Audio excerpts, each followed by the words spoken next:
नमस्कार मंडळी, मी किशोरीज किचन मराठीमध्ये तुम्हा सर्वांचं अगदी मनपूर्वक स्वागत आहे। तर आज मी तुमच्यासाठी एक अत्यंत हेल्दी पौष्टिक असं पीठ घेऊन आलेली आहे आणि ह्या पिठापासून तुम्ही विविध प्रकारचे पदार्थ तयार करू शकता। म्हणजे की भाकरी आहेत किंवा पराठे असोत किंवा थालीपीठ असोत, धिरडे असोत, तर खूप वेगवेगळ्या प्रकारचे पदार्थ आपण ह्या पिठापासून तयार करणार आहोत। तर सर्वात पहिले मी तुम्हाला ओट्सचं पीठ घरी कसं तयार करायचं हे दाखवत आहे।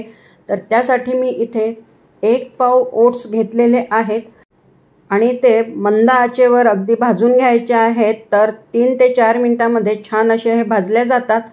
त्यानंतर मग मिक्सरच्या पॉटमध्ये घालून अगदी बारीक दळून घ्यायचे आहेत। तर हे ओट्सचं पीठ असं घरच्या घरी तयार करता येते आणि ओट्समध्ये भरपूर प्रमाणामध्ये फायबर असते। तर बऱ्याच जणांना डाएट करायला खूप आवडते, तर त्यांच्यासाठी सुद्धा हे खूप हेल्दी असं पीठ आहे आणि ह्या पिठापासून आपण भाकरी तयार करू शकतो, थालीपीठ तयार करू शकतो किंवा आणखीनही कुठले पदार्थ तयार करू शकतो। तर असं हे ओट्सचं पीठ मी घरी तयार केलेलं आहे। बऱ्याच जणांना माहीत नाही आहे की ओट्सचं पीठ सुद्धा आपल्याला तयार करता येते म्हणून, पण आजचा हा व्हिडिओ बघून तुम्ही नक्की करून बघा हा ओट्सचा पीठ। तर हे ओट्सचं पीठ आपलं तयार झालेलं आहे। तर आता हे एखाद्या बंद डब्यामध्ये भरून ठेवून द्यायचं आहे। आता आपण बघत आहोत मिश्र धान्यांचं पीठ घरी कसं तयार करायचं। तर त्यासाठी मी इथे 1 वाटी ज्वारीचं पीठ, 1 वाटी तांदळाचं पीठ, 1 वाटी मक्याचं पीठ, 1 वाटी बाजरीचं पीठ आणि 1 वाटी नाचणीचं पीठ घेतलेलं आहे आणि 1 वाटी फुटाणे घेतलेले आहेत। तर सर्व पीठ एकत्र करून पॅनमध्ये मी भाजून घेत आहे। तर अगदी मंद आचेवर भाजायचे आहेत आणि 2 ते 3 मिनिटच भाजायचे आहेत, कारण ह्यामध्ये जर काही मॉइश्चर वगैरे असेल तर ते पूर्णपणे निघून जायला पाहिजे, म्हणून मी हे पीठ भाजून घेत आहे। आणि भाजून घेतल्यामुळे ह्याचा जो टिकाऊपणा आहे पिठाचा तर तो जास्त काळपर्यंत राहील। तर त्यासाठी मी सर्व पिठं जे आहेत ते इथे भाजून घेतलेले आहेत आणि आता एका परातीमध्ये काढून घेतले आहेत। तर थंड होऊ द्यायचं आहे, त्यामुळे एका मोठ्या परातीमध्ये मी आता हे पीठ काढून घेतलेलं आहे। छान थंड होऊ द्यायचं आहे पूर्णपणे।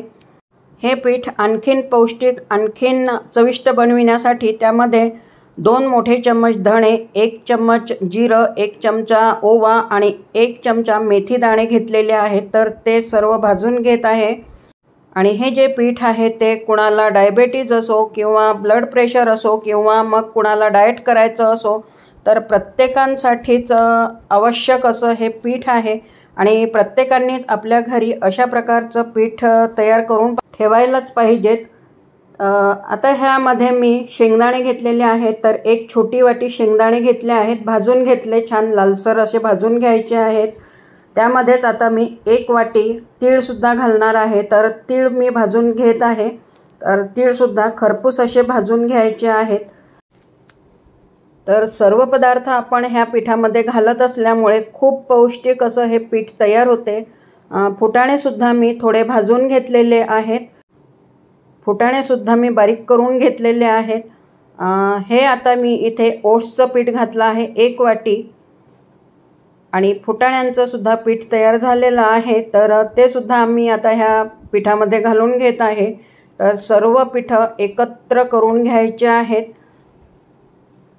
त्यानंतर आता हे भाजून घेतलेले धणे, जिरे, ओवा आणि मेथ्या, तर त्यासुद्धा भाजून घेतल्या आणि बारीक करून घेतल्या आहेत। तर सर्व मिश्रण छान असं बारीक करून घेतलं आहे। आता शेंगदाणे आणि तीळसुद्धा मी बारीक करून घेत आहे। तर सर्व मिश्रण एकत्र करून घ्यायचं आहे आणि छान असं हे पीठ तयार होते। तर ह्या पिठापासून आपण खूप वेगवेगळ्या प्रकारचे पदार्थ तयार करणार आहोत। तर ह्याचे व्हिडिओ तुम्हाला आता बघायला मिळतीलच।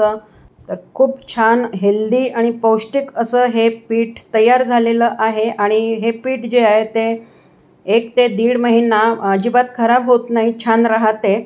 व्हिडिओ आवडला असेल तर लाईक, शेअर, सबस्क्राईब करा। पुन्हा भेटूयात अशा छानशा व्हिडिओसोबत। तोपर्यंत धन्यवाद।